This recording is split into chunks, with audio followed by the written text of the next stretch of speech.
ಓಂ ಶ್ರೀ ಗುರುಭ್ಯೋ ನಮಃ. ಫ್ರೆಂಡ್ಸ್, ಎಲ್ಲರಿಗೂ ನಮಸ್ಕಾರ. ಪ್ರೀತಿಯ ಮೀನ ರಾಶಿಯವರೇ, ನಾಳೆ ರಾತ್ರಿ 12 ಗಂಟೆಗೆ ಬಹಳ ವಿಚಿತ್ರ ಘಟನೆ ನಡೆಯಲಿದೆ. ಈ ವಿಡಿಯೋ ನೋಡದೆ ನೀವು ಮಲಗೋದಕ್ಕೆ ಹೋಗಬೇಡಿ. ಮಧ್ಯರಾತ್ರಿ ರಹಸ್ಯ. ಇನ್ನು ಗುರುವಿನ ಕೃಪೆ ಮತ್ತು ಮೀನರಾಶಿಯವರ ಅತೀಂದ್ರಿಯ ಅನುಭವ. ಮೀನರಾಶಿಯವರೇ, ನಿಮ್ಮ ರಾಶಿ ಚಕ್ರದ ಕೊನೆಯ ಮತ್ತು ಅತ್ಯಂತ ಆಧ್ಯಾತ್ಮಿಕ ಜೀವಿಗಳಾಗಿರ್ತೀರ. ನಿಮ್ಮ ಮನಸ್ಸು ಸಮುದ್ರದಂತೆ ಆಳವಾದದ್ದು. ಆದರೆ ನಾಳೆ ಸರಿಯಾಗಿ ಮಧ್ಯರಾತ್ರಿ 12 ಗಂಟೆಯಿಂದ 1 ಗಂಟೆಯ ನಡುವೆ ನಿಮ್ಮ ಜೀವನದಲ್ಲಿ ಒಂದು ನಂಬಲಾಗದ ಮತ್ತು ವಿಚಿತ್ರ ಘಟನೆ ಸಂಭವಿಸಲಿದೆ. ಮೀನರಾಶಿಯ ಅಧಿಪತಿ ಸಾಕ್ಷಾತ್ ಗುರುದೇವ ಈಗ ನಿಮ್ಮ ರಾಶಿಯ ಮೇಲೆ ವಿಶೇಷ ದೃಷ್ಟಿ ಬೀರಿದ್ದಾರೆ. ಮಾಹಿತಿಯಾಗಿ ತಿಳಿಸ್ತಾ ಇದ್ದೇವೆ. ನಾಳೆ ರಾತ್ರಿ 12 ಗಂಟೆಯ ನಂತರ ನಿಮ್ಮ ಮನೆಯ ದೇವರ ಕೋಣೆಯಲ್ಲಿ ಅಥವಾ ಪವಿತ್ರ ಜಾಗದಲ್ಲಿ ಒಂದು ಅದೃಶ್ಯ ಶಕ್ತಿಯ ಸಂಚಾರವಾಗಲಿದೆ. ಇದ್ರ ಬಗ್ಗೆ ಕೇಳಿದರೆ ನಿಮ್ಮ ಕಣ್ಣಲ್ಲಿ ನೀರು ಬರೋದು ಖಂಡಿತ. ಈ ವಿಡಿಯೋವನ್ನು ನಿರ್ಲಕ್ಷಿಸುವ ತಪ್ಪು ಮಾಡಬೇಡಿ, ಯಾಕೆಂದರೆ ಇದು ನಿಮ್ಮ ಭಾಗ್ಯೋದಯದ ಸಮಯ. ವಿಡಿಯೋಗೆ ಒಂದು ಲೈಕ್ ಕೊಟ್ಟು ಜೈ ಶ್ರೀರಾಮ್ ಅಂತ ಕಮೆಂಟ್ ಮಾಡೋದನ್ನ ಮರಿಬೇಡಿ. ಮೀನರಾಶಿಯವರ ತ್ಯಾಗ ಮತ್ತು ವಿಧಿಯ ಕಠಿಣ ಪರೀಕ್ಷೆ. ಮೀನರಾಶಿಯವರು ಯಾವಾಗಲೂ ಇತರರಿಗಾಗಿ ಬದುಕುವವರು. ಆದರೆ ಕಳೆದ ಕೆಲವು ತಿಂಗಳುಗಳಿಂದ ನೀವು ಅನುಭವಿಸುತ್ತಿರುವ ಒಂಟಿತನ, ಮಾನಸಿಕ ನೋವು ಮತ್ತು ಆರ್ಥಿಕ ಸಂಕಷ್ಟಗಳು ನಿಮ್ಮನ್ನು ಕುಗ್ಗಿಸಿವೆ. ನೀವು ಸಹಾಯ ಮಾಡಿದವರೇ ನಿಮಗೆ ಬೆನ್ನು ತೋರಿಸ್ತಾ ಇದ್ದಾರೆ. ಇದಕ್ಕೆ ಕಾರಣ ನಿಮ್ಮ ಜಾತಕದಲ್ಲಿ ನಿರ್ಮಾಣವಾಗ್ತಿರುವ ಪಿತೃದೋಷ ಅಥವಾ ನಿಮ್ಮ ಮೇಲೆ ಬಿದ್ದಿರುವ ಅತ್ಯಂತ ಪ್ರಬಲವಾದ ನಕಾರಾತ್ಮಕ ದೃಷ್ಟಿ. ವರ್ಷಗಳಿಂದ ನೀವು ಯಾವ ನೆಮ್ಮದಿಯಾಗಿ ಹುಡುಕ್ತಾ ಇದ್ದೀರೋ ಆ ಶುಭಗಳಿಗೆ ಈಗ ಬಂದಿದೆ. ಆದರೆ ನೆನಪಿರಲಿ, ನಾಳೆ ಸರಿಯಾಗಿ ಬೆಳಿಗ್ಗೆ 4 ಗಂಟೆಯ ಮೊದಲು ನೀವು 3 ಅತಿ ದೊಡ್ಡ ತಪ್ಪುಗಳನ್ನು ಮಾಡಲೇಬಾರದು. ವಿಧಿಯ ಆಟದ ಮುಂದೆ ಯಾರೂ ದೊಡ್ಡವರಲ್ಲ. ಇದನ್ನು ನೆನಪಲ್ಲಿ ಇಟ್ಕೊಂಡ್ಬಿಡಿ. ನಿಮ್ಮ ಕಣ್ಣೀರನ್ನು ಲಾಭ ಮಾಡಿಕೊಳ್ತಿರುವ ಆ ಶತ್ರು ಯಾರು? ಮೀನರಾಶಿಯವರೇ, ನಿಮ್ಮ ಜಾತಕದಲ್ಲಿ ಈಗ ಒಬ್ಬ ಕಪಟ ಶತ್ರುವಿನ ಹೆಸರು ಗೋಚರ ಆಗ್ತಾ ಇದೆ. ಈ ಶತ್ರು ಹೊರಗೆ ನಿಮ್ಮ ಹಿತೈಷಿಯಂತೆ ಮಾತನಾಡ್ತಾನೆ, ಆದರೆ ಒಳಗೊಳಗೆ ನಿಮ್ಮ ನಾಶಕ್ಕಾಗಿ ಸಂಚನ್ನ ರೂಪಿಸ್ತಾ ಇದ್ದಾನೆ.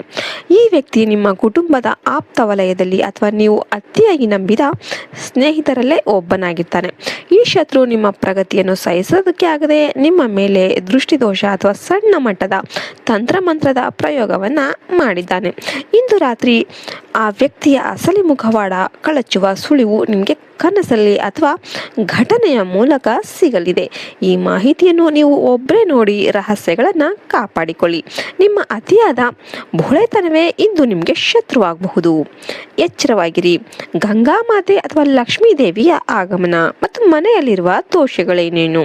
ಮೀನರಾಶಿಯವರೇ, ಸಾಕ್ಷಾತ್ ಮಹಾಲಕ್ಷ್ಮಿ ಅಥವಾ ಗಂಗಾ ಮಾತೆಯ ರೂಪದಲ್ಲಿರುವ ಒಂದು ದೈವಿಕ ಶಕ್ತಿ ಕಳೆದ 5 ದಿನಗಳಿಂದ ನಿಮ್ಮ ಮನೆಯನ್ನ ಪ್ರವೇಶ ಮಾಡೋದಕ್ಕೆ ಸಿದ್ಧವಾಗಿದೆ.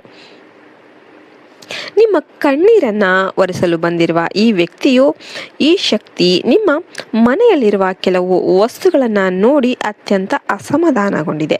ಹಾಗಾದರೆ ಆ 2 ವಸ್ತುಗಳು ಏನೇನು? ನಿಮ್ಮ ಮನೆಯ ಈಶಾನ್ಯ ಮೂಲೆಯಲ್ಲಿರುವ ಗಲೀಜು ನೀರು ಅಥವಾ ಹಳೆಯ ಪ್ಲಾಸ್ಟಿಕ್ ಬಾಟಲಿಗಳು, ನಿಮ್ಮ ಮನೆಯಲ್ಲಿರುವ ಒಡೆದ ಶಂಖ, ಮುರಿದ ದೇವರ ಫೋಟೋಗಳು ಅಥವಾ ಒಣಗಿದ ತುಳಸಿ ಗಿಡ. ಈ ವಸ್ತುಗಳು ನಿಮ್ಮ ಮನೆಯಲ್ಲಿರುವ ನಕಾರಾತ್ಮಕತೆಯನ್ನ ತಡಿತಾ ಇವೆ.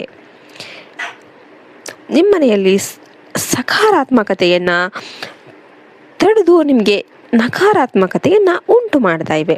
ಕೂಡಲೇ ಇವುಗಳನ್ನು ವಿಲೇವಾರಿ ಮಾಡಿಬಿಡಿ, ಹೊರ ಹಾಕ್ಬಿಡಿ. ಇಂದು ರಾತ್ರಿ ಒಂದು ತಾಮ್ರದ ಅಥವಾ ಹಿತ್ತಾಳೆಯ ಲೋಟದಲ್ಲಿ ಶುದ್ಧ ನೀರನ್ನು ತುಂಬಿ ಅದಕ್ಕೆ ಒಂದು ತುಳಸಿ ದಳ ಹಾಕಿ ಅದರ ಮೇಲೆ ಇಟ್ಬಿಡಿ ಮತ್ತು ಗುರುದೇವನ ಸ್ಮರಣೆ ಮಾಡಿ. ಇನ್ನು ಮುಂದಿನ 24 ಗಂಟೆಗಳಲ್ಲಿ 3 ಮಹಾ ಚಮತ್ಕಾರಗಳು ಅನ್ನೋದು ನಡೆಯುತ್ತೆ. ಮೀನರಾಶಿಯವರೇ, ಈ ಸವಾಲುಗಳ ನಡುವೆ ಕೂಡ ಮುಂದಿನ 24 ಗಂಟೆಗಳಲ್ಲಿ ಈ ಅದ್ಭುತ ಘಟನೆಗಳು ನಿಮ್ಮ ಜೀವನದಲ್ಲಿ ಸಂಭವಿಸಲಿವೆ. ಆರ್ಥಿಕ ಮುಕ್ತಿ. ನಿರೀಕ್ಷಿಸದ ಒಂದು ಮೂಲದಿಂದ ಅಥವಾ ಹಳೆಯ ಹೂಡಿಕೆಯಿಂದ ನಿಮಗೆ ದೊಡ್ಡ ಮೊತ್ತದ ಹಣದ ಲಾಭವಾಗಲಿದೆ. ಕೌಟುಂಬಿಕ ಶಾಂತಿ. ಮನೆಯಲ್ಲಿರುವ ದೀರ್ಘಕಾಲದ ಕಲಹಗಳು ಇಂದು ರಾತ್ರಿಯ ನಂತರ ತಣ್ಣಗಾಗಲಿವೆ. ಪ್ರೀತಿ ಪಾತ್ರರ ಜೊತೆ ಮಧುರ ಬಾಂಧವ್ಯ ಬೆಳೆಯಲಿದೆ.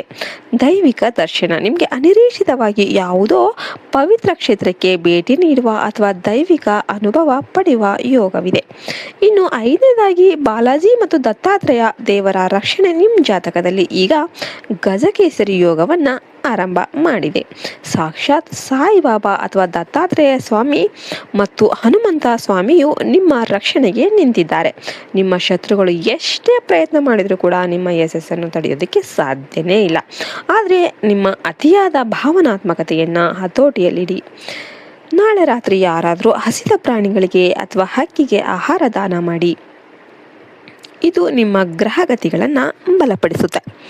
ಇನ್ನು ಸರಳ ಪರಿಹಾರ ಮತ್ತು ಭಾಗ್ಯೋದಯದ ಮಂತ್ರ ಹೇಳೋದಾದರೆ, ನಾಳೆ ರಾತ್ರಿಯ ವಿಚಿತ್ರ ಘಟನೆಯಿಂದ ಪೂರ್ಣ ಲಾಭ ಪಡೆಯೋದಕ್ಕೆ ಈ ಕೆಲಸ ಮಾಡಿ. ಮನೆಯ ಮುಖ್ಯ ದ್ವಾರಕ್ಕೆ ಸ್ವಲ್ಪ ಪವಿತ್ರವಾದ ಅರಿಶಿಣದ ನೀರನ್ನು ಸಿಂಪಡಿಸಿ. ಹಳದಿ ಬಣ್ಣದ ಹೂಗಳನ್ನು ಅಥವಾ ಹಳದಿ ಬಣ್ಣದ ಸಿಹಿಯನ್ನು ದೇವಸ್ಥಾನಕ್ಕೆ ಅರ್ಪಿಸಿ.